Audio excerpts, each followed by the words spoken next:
Il a longtemps été responsable des relations avec l'Afrique au Parti socialiste français, compagnon de route de nombreux chefs d'État du continent, ami personnel de l'ancien président Gbagbo. Il est aujourd'hui chanteur. Guy Laberty, bonsoir. Bonsoir. Soyez le bienvenu sur le plateau du Journal Afrique. Alors, La Nouvelle Existence, c'est le titre de votre deuxième et nouvel album. Oui. Et je dois dire que ça annonce plutôt bien la couleur de votre deuxième partie de carrière. On va peut-être regarder un extrait d'abord de votre chanson qui s'appelle Daou, et puis on en reparle. D'accord.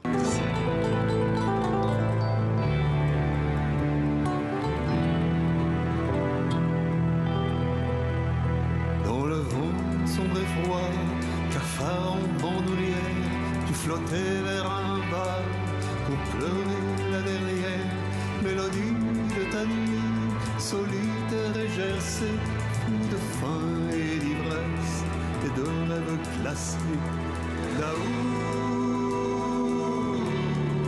rain is broken. Voilà, Daou, c'est assez poétique, je dois dire, presque nostalgique. C'est effectivement très nostalgique. C'est un petit peu l'histoire de la galère d'un musicien de grand talent dans les rues de Paris. Et beaucoup de talent, mais aussi très peu de reconnaissance de ce talent et une vie qui se poursuit assez tragiquement. C'est autobiographique? Il y a des éléments de vérité, voilà. En tout cas, on a écouté l'album et je dois dire qu'au départ, je me suis dit, tiens, un homme politique qui décide de faire de la musique, maintenant on va voir ce que ça donne. Et puis je dois dire que c'est pas mal quand même, hein. Ça fait un peu penser à Bachung, à Oasis Diop aussi, avec des textes bien servis. Alors on a vu la kora, qui est un instrument traditionnel d'Afrique de l'Ouest. Comment et avec qui, quel type de musicien vous avez travaillé pour concocter cet album? Écoutez, d'abord, cet album, c'est le fruit du travail du réalisateur, directeur musical Franck Ballier, que j'ai connu alors que j'étais élu d'ailleurs dans la ville de Vitry. Et évidemment, il a fait un travail remarquable et avec des musiciens de très grand talent, puisqu'il y a des anciens Johnny Hallyday comme Jean-Luc Chaplon. Lui-même, Franck, a été batteur. Il y a Swahili Mbappé, le fils d'Étienne, à la basse, ainsi d'ailleurs que Emeline Fougeret. Il y a Sylvain Laforge à la guitare, qui est un ancien d'Erita Mitsuko et de Catherine Ringer. Bon, je peux pas citer tous les musiciens. Donc des pointures quand même de la musique, hein, avec qui vous avez travaillé. Voilà, absolument. Alors c'est un album qui est quand même très ancré, hein, dans les réalités sociales et politiques françaises, même si souvent au détour d'une phrase, on entend toujours une référence à l'Afrique. Qu'est-ce que vous avez voulu exprimer un petit peu dans cet album? Parce qu'on voit bien que les imaginaires mixtes, mêlés sont là, à la fois la France et l'Afrique. Il y a deux clés dans cet album. C'est évidemment le rapport à l'Afrique, qui est omniprésente et qui correspond aussi à ce qu'a été mon engagement international, et aussi le monde des banlieues, puisque j'habite toujours dans la même banlieue du Val-de-Marne, la première ville d'ailleurs, qui a bientôt 100 000 habitants, et où j'ai été d'ailleurs élu pendant assez longtemps. Et donc ce sont un petit peu les deux clés, cette nouvelle existence, qui est fortement ancré dans le monde des banlieues, de la banlieue parisienne, mais aussi dans le rapport à l'Afrique et aussi toute l'histoire, notamment dans les banlieues coloniales.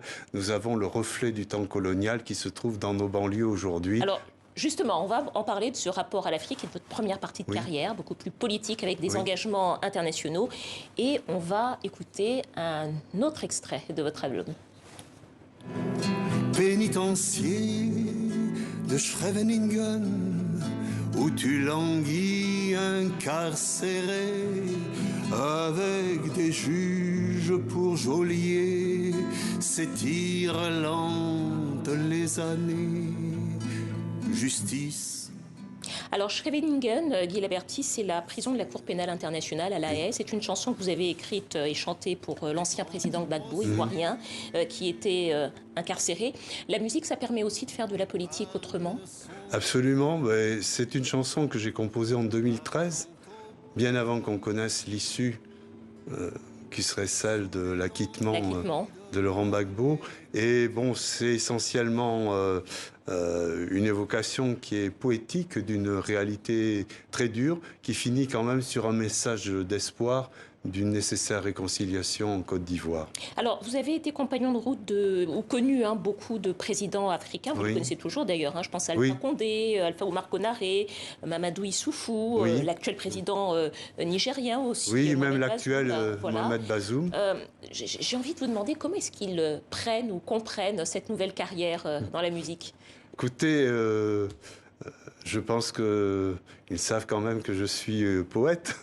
Et donc, c'est une excentricité pour eux ou c'est une deuxième carrière qu'ils comprennent tout à fait naturellement? Comment est-ce qu'ils réagissent à ça? Je crois qu'il faudrait quand même leur poser la question à eux-mêmes parce que peut-être ils n'ont pas osé me dire le fond de leur pensée. Mais bon, j'ai quand même des encouragements de certains d'entre eux, que ce soit Mamadou Issoufou, Laurent Gbagbo, qui m'ont dit « oui, chante » parce que bon, c'est aussi une forme de poursuite de mes convictions avec un autre vecteur qui a toujours été en moi très profond dès mon adolescence et ma jeunesse. Je voulais faire de la chanson et finalement je réalise cette passion de jeunesse tard dans ma vie, mais finalement avec beaucoup de sérénité, et j'ai l'impression de conduire une vie cohérente et de garder une fidélité avec des amis qui sont au plus haut de la politique et qui reconnaissent quand même que j'ai quelques petits talents de poète. Donc voilà. Alors, je crois qu'on peut vous souhaiter joyeux anniversaire aujourd'hui. Oui, exactement. Et puis vous êtes, je crois, on peut le dire aussi, un jeune artiste. Merci beaucoup. Votre deuxième album. Alors, qu'est-ce qu'on peut vous souhaiter pour les 10 prochaines années à venir, professionnellement? Écoutez, poursuivre un petit peu cet engagement musical et poétique, mais aussi je suis en train d'écrire. Donc, d'ici la fin de l'année, je pense que, bon, c'est pas un réflexe narcissique, mais je parlerai un petit peu de mon parcours. Ça parlera aussi de vos années africaines? Absolument, absolument, absolument. Elles ont commencé, mes années africaines, quand j'avais à peine une vingtaine d'années. Eh ben, j'espère que vous reviendrez sur le plateau pour nous en parler. Merci beaucoup, Merci beaucoup. Guy Laberty.